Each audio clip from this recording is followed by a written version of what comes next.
What's up? J. Roos Theory. What are some of the biggest moments you had in the boxing world of lately? What are some of the things that you'll consider to be a classic fight going down the road? I did around two videos talking about some of the biggest fights from the 90s, and then I did one recently about some of the biggest heavyweight fights of all time.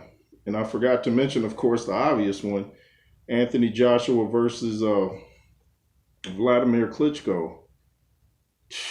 Wow, I can watch that several times a day. It was so much action. It's just back and forth. I mean, everyone likes those kind of fights. I mean, where both guys are showing heart, and it's like nobody loses in that fight.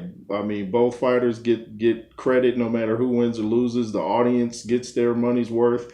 They don't have anybody throwing juice on them and whatever they throw on them at fights, popcorn.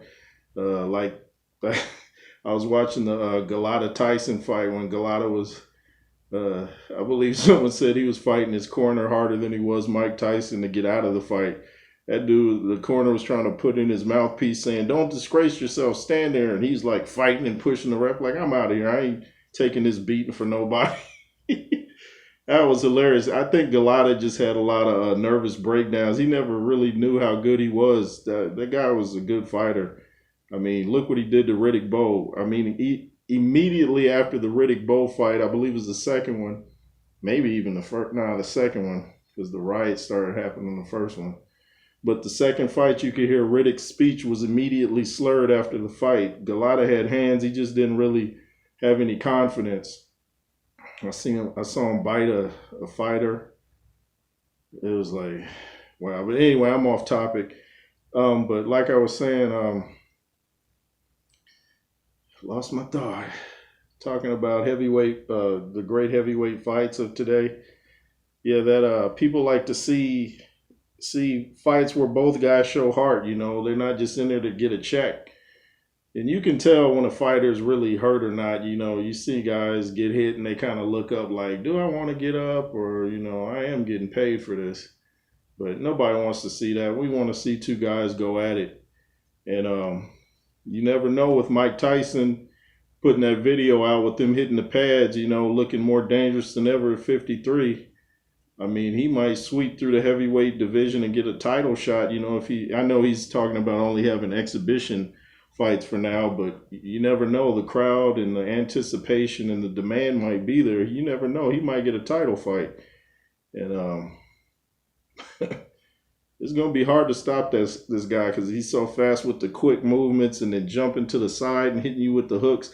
Every time you face him, he's turning to the side, hitting you at an angle. You don't know where the punch is coming from. He'll hit you in your ribs, then connect to your jaw. And that's why I think even right now he could beat Deontay Wilder because he's just too ferocious. Lennox Lewis talked about Deontay's, it's easy to talk until you're in there with him, but Mike Tyson is ferocious. He just comes at you so fast. And if you can make it through the first maybe 3 rounds, then you have a chance. But, you got to survive that onslaught because he's coming. I mean, he's coming fierce. Me and my mother were watching his all of his knockouts on YouTube, and man, I know I said in the video, a lot of the fights he won were against people we never heard of, but he fought who was available at the time pretty much. And I like Teddy Atlas, and I agree with a lot of things he says, but I don't agree with him saying like Tyson really won only 5 fights or something. That just sounds like, I know he says he has nothing against him still, but when you say stuff like that, it sounds like you do. And it'd be hard for anybody of today's era to knock Mike out because you have to wear him down. You never seen Mike really just go down from one shot, a clean shot. It's an accumulation. You have to break him down. Mike is mentally tough, got that thick neck, and he, like Emmanuel Stewart used to tell Lennox Lewis and some other fighters, he throws those short shots. And those are the ones that really do damage because you can't really see where they're coming from. They're quick and compact, and like his body, he's, kind of compact. So there's not really much area to hit. But just again, like I said, leave in the comments some of the heavyweight fights out there that have impacted you, that really left a mark on your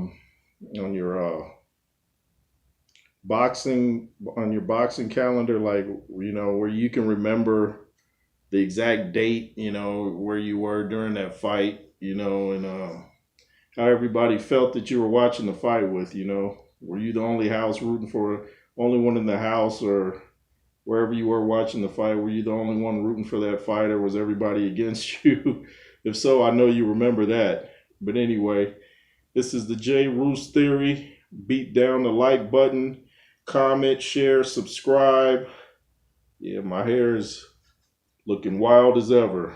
But I thought, I always had the clean cut look of lately. I thought I'd let it grow wild for a while. Anyway, this is the J. Roos Theory. Beat down the like button, comment, share, subscribe, and as usual, be fearless. Yay, yay.